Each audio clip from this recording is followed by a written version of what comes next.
6 years ago, I came out of hiding. I stepped onto a stage in front of a large audience of 900 people. It was the Bay Area, and I was shivering from cold and shaking with nerves. My heart was pounding, my mind was racing. And then I told them something that I had never publicly shared. Not even a handful of the closest friends and family I had knew. When I was 15 years old, I tried to take my life. There were a few attempts after that. What helped me when I was 15 years old, and still what helps me today, is building a mental health toolbox. Getting involved in the community in organizations such as NAMI, where I felt included and like part of the community, and I was around other people who also struggled with their mental health.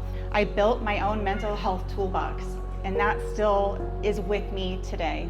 My mental health journey started when I was 14 years old. I was diagnosed with depression and anxiety. And I always knew I was different from my peers, from my friends. It wasn't obvious to anyone else, but my lows were severe. And I got really on edge and really anxious.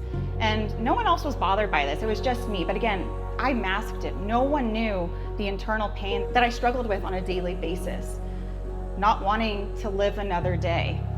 And when I was 15 years old, one night, I did try and take my life.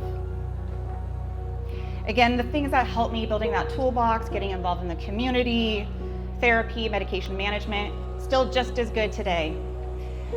Since that speech I gave 6 years ago, I quit my job in corporate America. I switched careers. I moved down here to San Diego, went to grad school, got my master's degree in social work, and I started to change my life.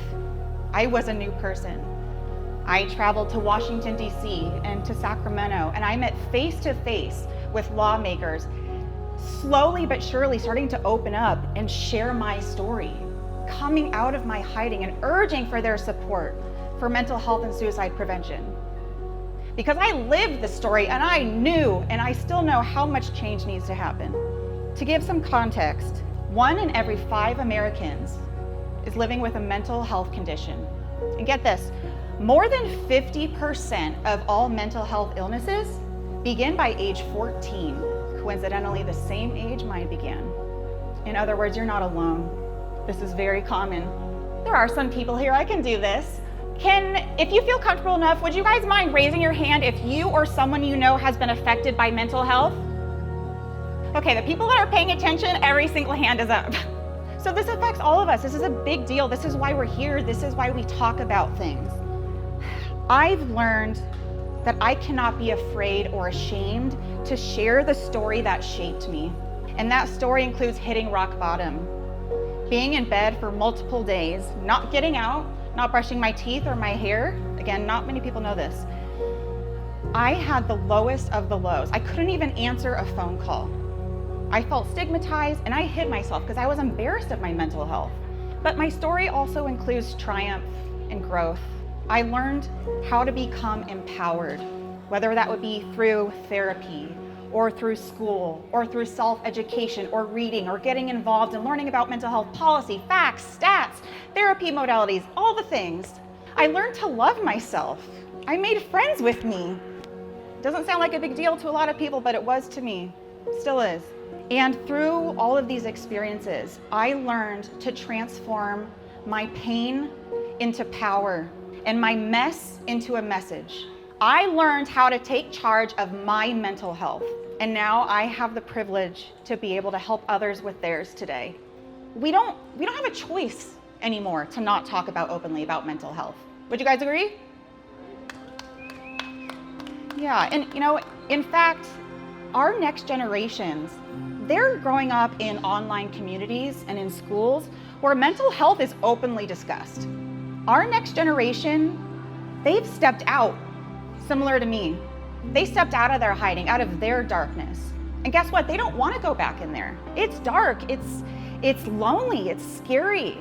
You want to be in the light, I get it. I'm here and I'm not going to go back in my darkness either. There's things that all of us can do to help move the needle with mental health. We can advocate for ourselves and for others. We can educate ourselves. We can read up on mental health and facts. We can ask how other people are doing and bring them food if they're sick with depression, just as if they had the flu. We can teach our kids mental health literacy, teach them just as much about mental health as we do dental health. We can intervene early, and we can get treated early. We get screened for cancer, why don't we get screened for mental health? Let's make it a priority, don't wait, address it now. I think we can all agree and acknowledge that this is not about character flaws. This is about community, and this is about chemistry. I want to take you back to the beginning of that speech I gave 6 years ago in the Bay Area. Shivering from the cold, shaking with nerves, heart pounding, mind racing, about to come out of my hiding for the first time, not knowing how it would be received, not knowing how it could possibly change my life. And you know what is so shocking and surprising and humbling was how many people came up to me after that talk and after every other talk I've given, because they wanted to tell me their mental health story. I'm talking 8 years old to 85 years old. So on behalf of that 15-year-old Katie who tried to take her life, and every other human that may be struggling with similar issues today, I invite you to join us. Join me and the many others who are helping to grow this movement, coming out of hiding if you can, but standing with us together all the same if you're not able to. And together, we can make the changes that we and our loved ones deserve.